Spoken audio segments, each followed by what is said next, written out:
Hi guys and welcome to Revision Planet. I am so sorry for the lack of filming. However, as many of you will know, mock week is coming up and there was a ton of work to do and homework has swamped me completely. However, today I'm going to be doing a video on Duke of Edinburgh. Now, for me, I've done 2 expeditions out of 3, and I think there's some very useful tips that everyone should know before they embark on the expeditions. So to start off with, my first one would be in a group that you know there's not going to be an extreme amount of drama. It's important that when you are irritated and tired and you might be soaking wet from the rain and you might have gotten up at 5 a.m. that morning and you might be covered in mud from the previous day and you might be like, right, we just need to get back to the campsite tonight and we have 15 miles to walk. You don't want to be in a very awkward position whilst you're walking, like in the middle of an argument or even in an argument with somebody or with all of your group. It's a nightmare. It makes it such a bad experience, and Duke of Edinburgh is something that's meant to resemble teamwork and all these skills that you're going to want, and being in this mixture of people who aren't getting along isn't something that you want to remember, probably, I'm guessing. My second one is, as uncomfortable as waterproofs may be, they are a saviour.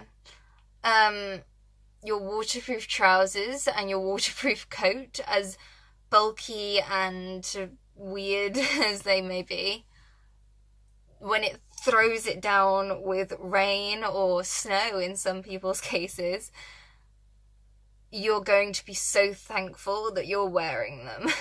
And maybe when you have to sit down under a tree in the muddy fields, you're not really going to want to sit down on the wet and muddy grass in just normal leggings or trousers or whatever you were going to wear. A third one would be have fun.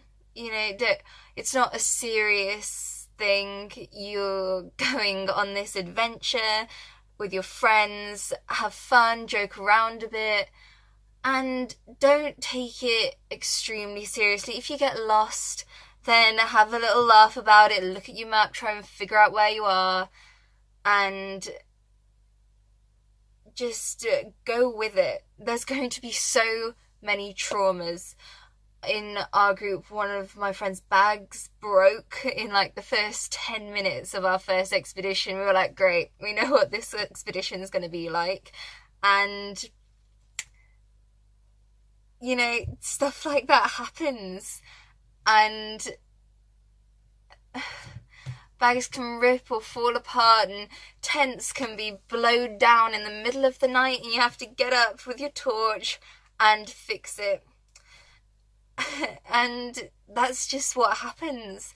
And the best thing is to embrace it and just go along with it. Another one probably be take food.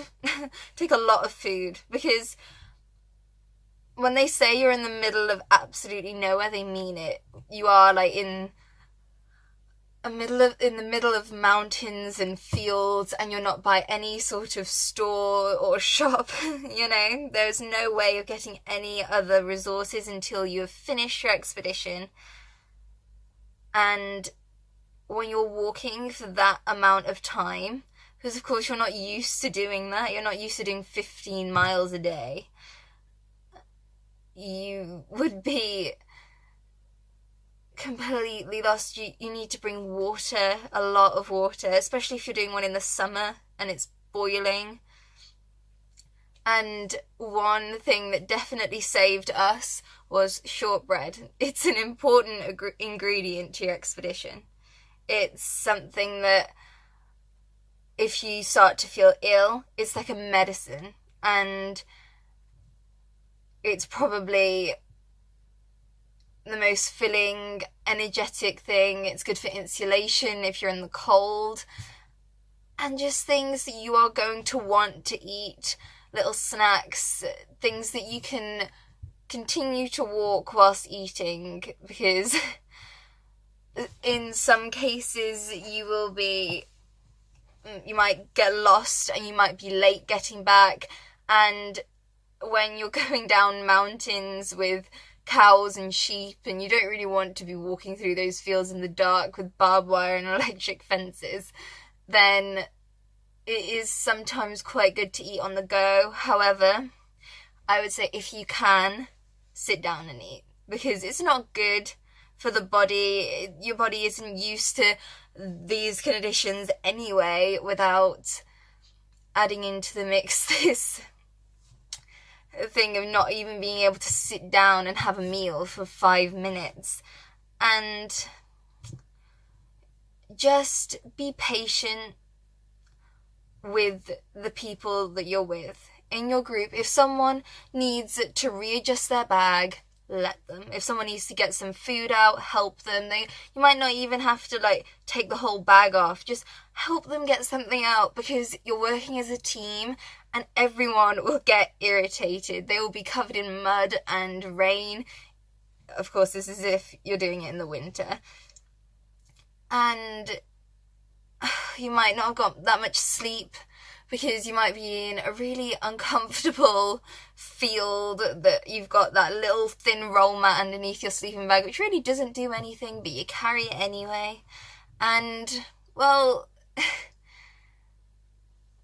you will see a very different side to your friends. You will see the tired and completely exhausted side of them, and the best thing is to be patient, because everyone, even yourself, will go through that time in the expedition where you're just like, I don't want to walk anymore, I want to have a shower and eat some proper food that you don't add boiled water to.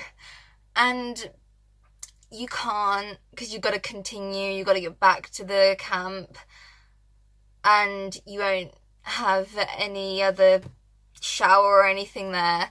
And it is something that everyone's got to deal with. So, one other last thing, which is a really quick thing, take a torch, because when you're going in the winter, it's important. We had to pack our tent down at probably about 5 a.m. and it was pitch black. You literally couldn't see a thing. And the tent isn't the easiest thing to pack away. So it's really important. And a hat.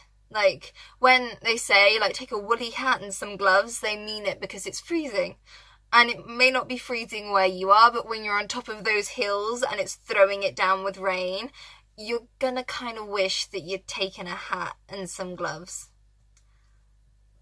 Even though the gloves might not be the most practical thing, I would say to take the ones that you can still use your fingers.